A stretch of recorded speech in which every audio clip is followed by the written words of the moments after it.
Hello there, everyone. This is Miriam, holistic life coach and mind body practitioner at Pain Outside the Box.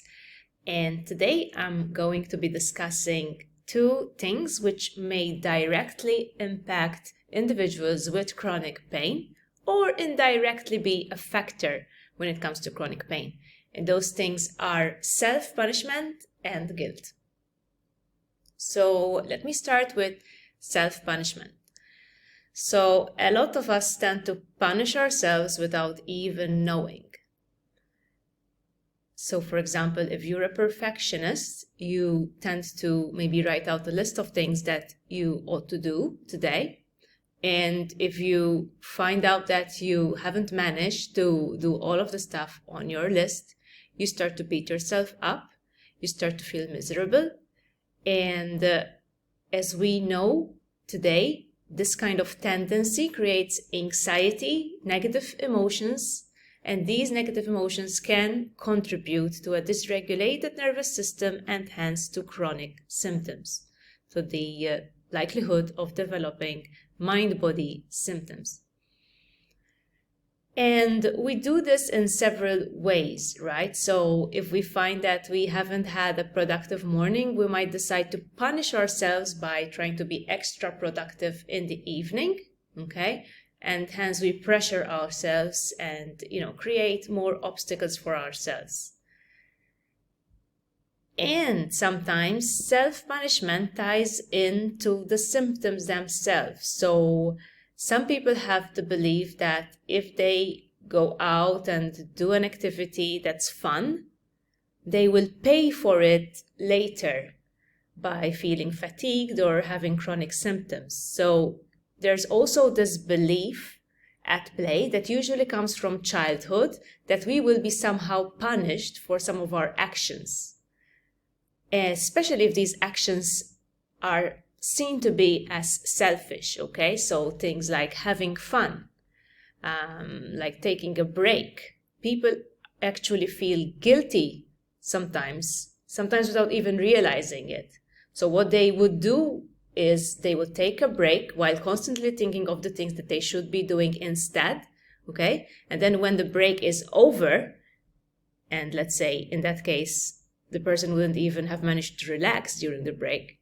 So when the break is over, that person will go back to his or her duties, pressure himself, think that he ought to do double the things because of the time he's taken off. And that can be a major contributing factor to stress levels and hence chronic pain levels, right? Not to mention the belief itself that I mentioned already that if you've overdone it during a particular activity, your body will pay you back. And this may also stem from childhood. It's kind of a twisted belief that if you overdo it with something, then you're going to, pay for it. It might come from your parents, having told you not to overdo it with sports at school. So we never know exactly how it's formed, but there is usually the belief in people with chronic pain that they will pay for it later, especially if they've enjoyed an activity, right? And as we know, the power of expectation can create real physical symptoms in the body. So when you think in this way, you are more likely to actually get an increase in symptoms or flare-up. So it's very important to be aware of these thought processes because most of the time we don't even realize that we're having them, okay? We just think that, it makes sense. I've overdone it and therefore I'm going to get chronic pain. And there's almost that thought there like, I deserve it, But what if it could be different? So it all starts with catching that belief and trying to change it, trying to expect a different outcome. So two things, self-punishment and guilt, can come hand in hand, right? Because one can feel guilty for taking a break and relaxing. And as a self-punishment, one would get pain later, okay? And there would be this underlying belief that, I deserve it really. I deserve it because I was lazy or because I was careless with what I did with my body, with sports, with that activity or whatever. So there's always this belief that, I deserve what I'm getting, right? So as we know, chronic pain can come from deep unconscious beliefs and emotions. And this is why we are doing this work here, to uncover some of those beliefs, okay, some of those repressed emotions. It's impossible to uncover all of them or all of them at the same time. But sometimes, we might just realize, hey, I'm doing this all the time. I'm thinking that I actually deserve my pain. Or I'm creating additional pressure on myself whenever I feel that I've slacked off. I'm, piling up the tasks. I'm trying to do way more, and I'm just creating more stress for myself. I'm not accepting the fact that on some days I might need to work less, or I might need to take it easy. So that's a crucial one there. Like, some people, they don't accept the idea that we have different energy levels on some days, that some days are not as productive as others. So when an unproductive day comes along, we try to punish ourselves later by trying to do more, or just by beating ourselves up and kind of reaffirming to ourselves that we're not good enough. And as we know, feelings of not good enough are the source of so many mental and physical health problems. So watch out for these emotions, and watch out also for guilt. Because if you suffer from repressed guilt, you might be feeling guilty for having symptoms as well. You might be feeling guilty for not being there as much as you should for your family, okay, or for your kids. And it's true, maybe chronic pain is preventing you from being totally there for your family. But adding this layer of guilt is simply not helping you. It's still going to make it worse for you and for your family.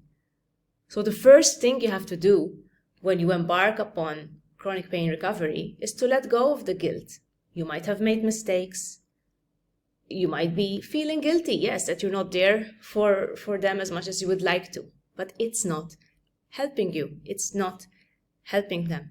So start by letting go of that guilt. Whatever happened, happened. You can never change the past. You can't even change the present moment exactly. If you have a symptom now that's pretty intense, you can't instantly change it. Or maybe you can through some techniques, but it first starts with acceptance. Now you have it, okay? So now it's pointless to feel guilty about being bound, indoors and not being able to attend that event, because that's kind of already happened. It's happening now.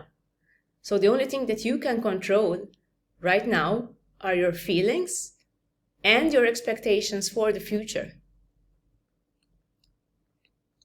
So that is why it's so important to let go of feeling guilty for either not living up to your expectations or for not being there for others due to your pain or due to any other mistake that you might have made in the past. The most empowering thing is to realize that no matter what happened up until now, you can always start over. You can always decide to act and to look at life in a different manner.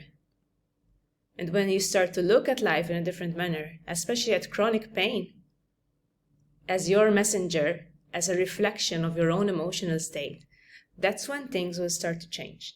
And this is why I'm in love with TMS work, with mind-body healing, because it can teach you so much, not just about how to heal your pain, but also about your own ingrained beliefs and patterns that you've probably carried around all your life and you weren't aware of. These patterns of guilt, of shame, okay, and of self-punishment that we act out without even knowing. So that's all from me for today. Just wanted to give you something to think about. If you're new to TMS, mind-body pain, I encourage you to learn more about it, because a lot of chronic pain symptoms are due to this concept. They are due to an emotional factor.